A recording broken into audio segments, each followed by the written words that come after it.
Alhamdulillah, alhamdulillahilladzi hadana lihada wa ma kunna linahtadiya laula an hadanallah.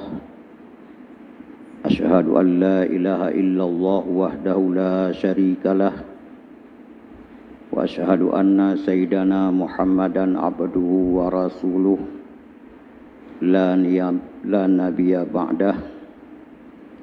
Allahumma salli wa sallim ala Sayyidina Muhammad wa ala alihi wa sahbihi wa mawalah, amma ba'. Hadirin kaum muslimin, sidang jamaah Jumat yang dirahmati Allah, izinkan saya untuk menyampaikan satu pesan daripada junjungan alam Nabi besar Muhammad sallallahu alaihi wasallam.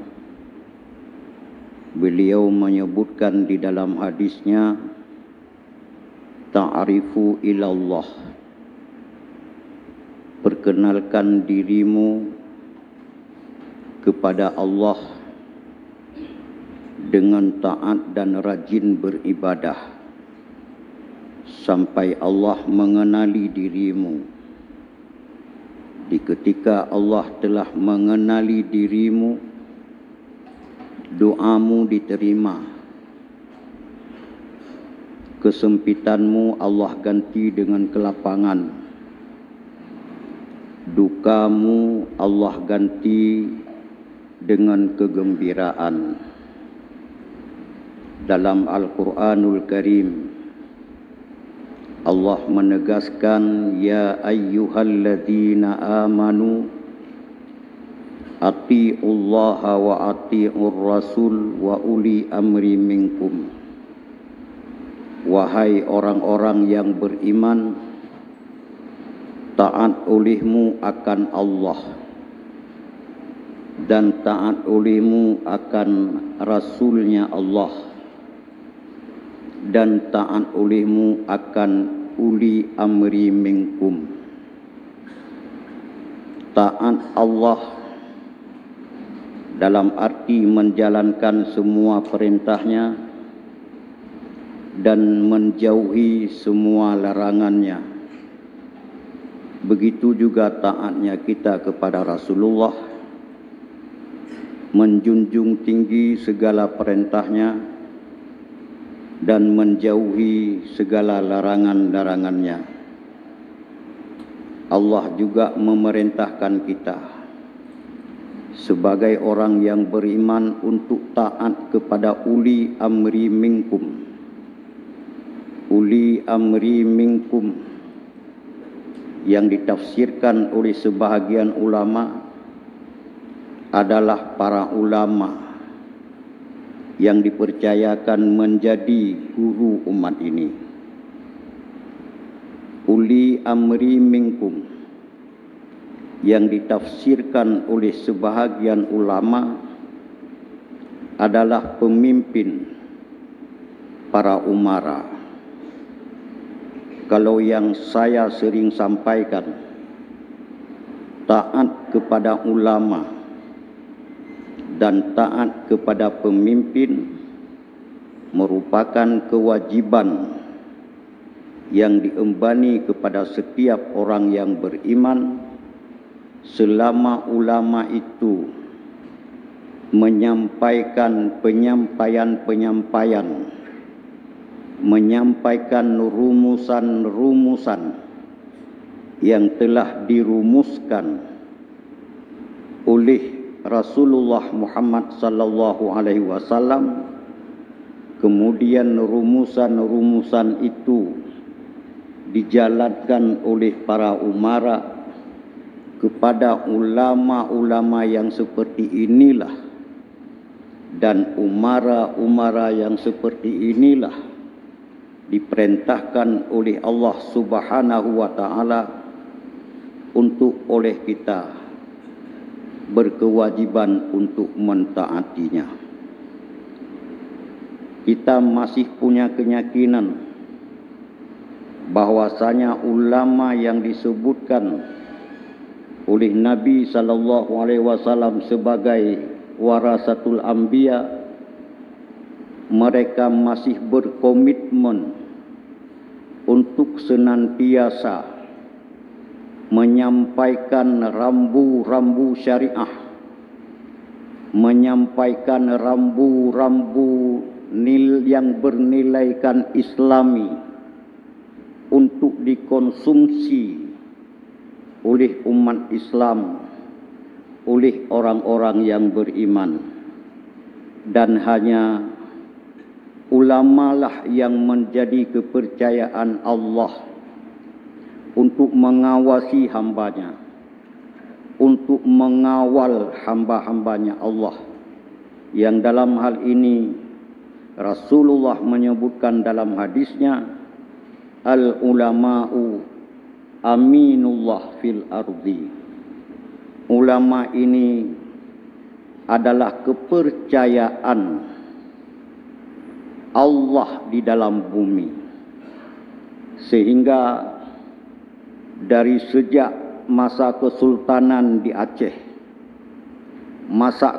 masa-masa kerajaan di seluruh kepulauan Indonesia, para pemimpin selalu didampingi oleh para ulama-ulama yang bersama-sama antara pemimpin dan ulama, di antara sesama umara dan ulama, adalah mengayomi umat menjadi umat yang pernah dideklarasikan oleh Rasulullah Muhammad sallallahu alaihi wasallam, wa hadhihi ummati ummatul wahidah. Ini umatku adalah umat yang satu. Dan bersama ulama dan umara bersama-sama merumuskan nilai-nilai persaudaraan yang diakui oleh agama kita Islam. Sekurang-kurangnya ada 3 persaudaraan.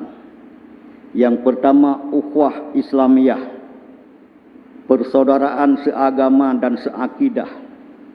Dan yang kedua, ukhuwah watiniyah, persaudaraan sebangsa dan setanah air. Dan yang ketiga, ukhuwah insaniyah, persaudaraan sesama manusia.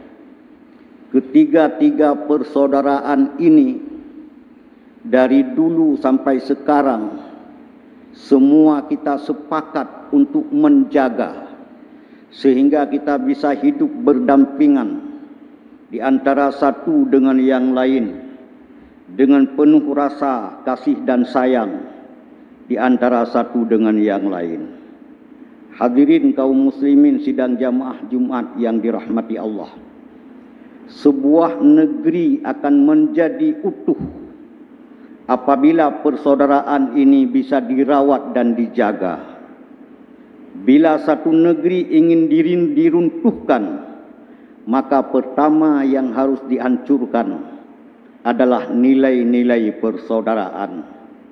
Maka banyak hari ini juru-juru bicara syaitan yang menyerang akan pemimpin, dari sejak kepala desa, dari sejak bupati sampai gubernur. Mereka menyerangnya untuk menjatuhkan kewibawaan sebuah kepemimpinan, untuk menjatuhkan wibawa sebuah pemerintahan. Dan ini yakinlah hanya bisa dilakukan oleh juru-juru syaitaniyah, oleh juru-juru syaitan yang oleh Rasulullah sallallahu alaihi wasallam mengingatkan kita semua, asyaitanu aduwwul lakum. Sebenarnya yang menjadi musuhmu itu adalah syaitan. Fattakhiduhu aduwa, maka ambillah mereka sebagai musuhmu. Begitu juga ada sebagian di antara mereka rela menjadi juru bicara syaitan untuk menjatuhkan karakter para ulama yang menjadi guru umat ini. Bila seandainya seorang ayah berpisah dari orang tuanya, bila mana rakyat berpisah dengan pemimpinnya, bila murid berpisah dengan guru-gurunya, maka inilah yang menjadi musibah yang paling besar ketimbang dengan gempa dan tsunami. Inilah yang menjadi musibah besar daripada angin ataupun banjir bandang dan sebagainya. Maka pesan-pesan inilah yang selalu diambil andil oleh para ulama untuk mengingatkan umat ini. Namun di ketika para ulama merumuskan rumusan syariah, di ketika ulama menyampaikan rambu-rambu syariat, di ketika ada orang yang tidak taat kepadanya, apakah itu salah ulama? Mohon maaf. Di ketika Satlantas memberikan rambu-rambu lalu lintas, di ketika ada orang yang tidak mematuhi sehingga terjadi kecelakaan, apakah itu salah polisi, salah Satlantas? Tentu yang menjadi kesalahan utama adalah kita yang tidak mau taat dengan rambu-rambu syariat itu sendiri. Kita yang tidak taat dengan rambu-rambu lalu lintas yang telah ditetapkan. Ketaatan itu adalah kunci untuk mendapatkan kebahagiaan. Ketaatan itu adalah kunci untuk mendapatkan ketenangan. Ketaatan itu adalah kunci untuk mendapatkan kedamaian, baik dalam keluarga, dalam masyarakat, ataupun dalam komunitas sebuah wilayah negara. Kemudian yang kedua, Allah Subhanahu wa taala menegaskan dalam Al-Qur'anul Karim, "Wa ma khalaqtul jinna wal insa illa liya'budun." Tidak aku ciptakan jin dan manusia melainkan untuk beribadah kepadaku. Beribadah ada yang namanya fardu ain, ada yang namanya fardu kifayah. Beribadah ada yang namanya melaksanakan sunat in dan melaksanakan sunat kifayah. Menunaikan fardu in umpama salat 5 waktu. Menunaikan sunat in umpama menjawab salam di ketika orang memberikan salam di dalam satu jamaah. Menunaikan fardu kifayah adalah melakukan tajhid jenazah, dan menunaikan sunat kifayah itu menjawab salam di ketika orang memberikan dalam jamaah. Menunaikan sunat in umpama kita melaksanakan salat sunat rawatib atau sunat yang mengiringi, yaitu sembahyang fardu. Hadirin kaum muslimin sidang jamaah Jumat yang dirahmati Allah, di ketika oleh kita rajin dalam melaksanakan ibadah, umpama kita melaksanakan sembahyang, tubuh yang dalam setiap waktu berputar ke sana kemari, tapi di ketika sampai waktu zuhur, di ketika sampai waktu asar, di ketika sampai waktu maghrib dan seterusnya, tubuh ini menghadirkan diri untuk menghadap kiblat dengan hati tertuju kepada Allah, maka di ketika itu Allah menyampaikan, di ketika hatimu selalu kamu hadapkan kepada diriku, maka selama itu pula aku tidak akan berpaling daripada dirimu. Maka hadirin sidang jamaah Jumat yang dirahmati Allah, pesan-pesan seperti inilah yang harus kita jadikan sebagai pegangan hidup. Pesan-pesan seperti inilah yang perlu kita jadikan sebagai pedoman hidup, yang sehingga hidup kita terarah sebagaimana yang diajarkan oleh Rasulullah Muhammad sallallahu alaihi wasallam, yang kata-katanya, yang diamnya, yang sikap dan perilakunya itu merupakan wahyu daripada Allah Subhanahu wa taala. Sehingga dengan ini kita didoakan oleh beliau dengan doa Allahumma ja'alni mutaba'atan li nabiyyi Muhammadin sallallahu alaihi wasallam. Ya Allah, ya Tuhanku, jadikan diriku, jadikan istri dan anak-anakku, jadikan saudara-saudaraku sebagai orang-orang yang mengikuti nabiku, yang mengikuti nabi kami, Nabi besar Muhammad sallallahu alaihi wasallam. Kemudian saya sebagai anggota MPU Pidijaya, sebagai pimpinan MPU Pidijaya, ingin menyampaikan dalam setiap kali menghadapi pilkada atau pil apa namanya, maka silakan dukung siapa yang kita dukung. Silakan perjuangkan kepada siapa yang kita perjuangkan. Tapi kita melihat nanti siapa yang Allah tunjukkan sebagai pemimpin kita, dan kepada pemimpin itulah kita bersepakat. Jadi jangan sampai dengan pilkada kita berbelah, jangan sampai dengan pilpres kita berbelah, sama seperti berbelahnya seorang suami dan istri. Di ketika dia berkahwin, suami suka anak laki, si perempuan, si istri suka anak perempuan. Silakan si suami berdoa supaya Allah memberikan yang laki. Silakan perempuan berdoa dan berusaha supaya Allah memberikan yang perempuan.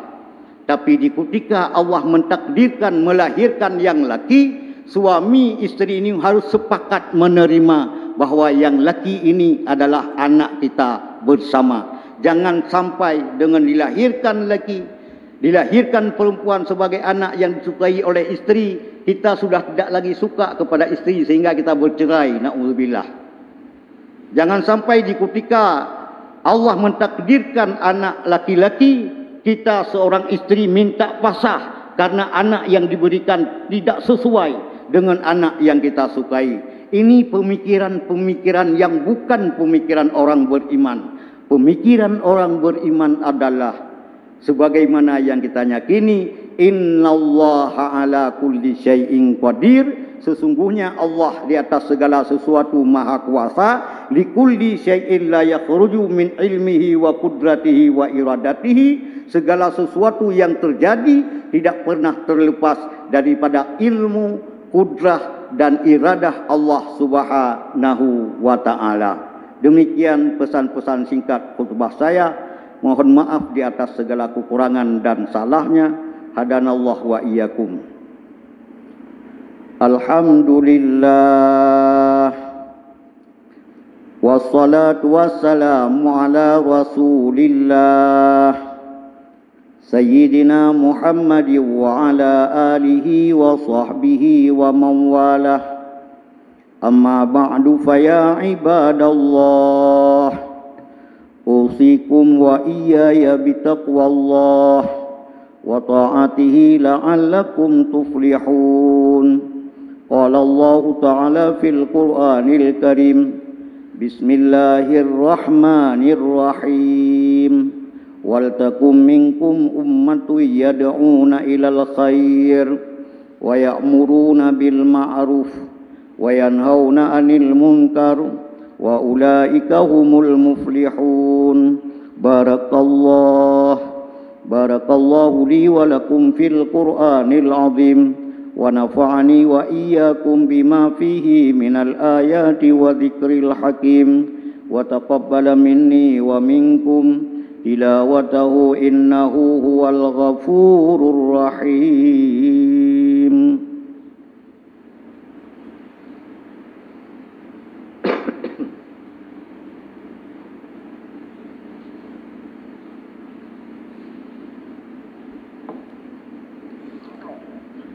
Alhamdulillah, wassalatu wassalamu ala Rasulillah Sayyidina Muhammad wa ala alihi wa sahbihi wa man walah. Amma ba'du fa ya ibadallah, usikum wa iyaya bitaqwallah وطاعته لعلكم تفلحون إن الله وملائكته يصلون على النبي يا أيها الذين آمنوا صلوا عليه وسلموا تسليما اللهم اغفر للمؤمنين والمؤمنات والمسلمين والمسلمات الأحياء منهم والأموات ربنا تقبل منا دعاءنا إنك أنت السميع العليم وتب علينا يا مولانا إنك أنت التواب الرحيم ربنا آتنا في الدنيا حسنة وفي الآخرة حسنة وقنا عذاب النار ولذكر الله أكبر والله يعلم.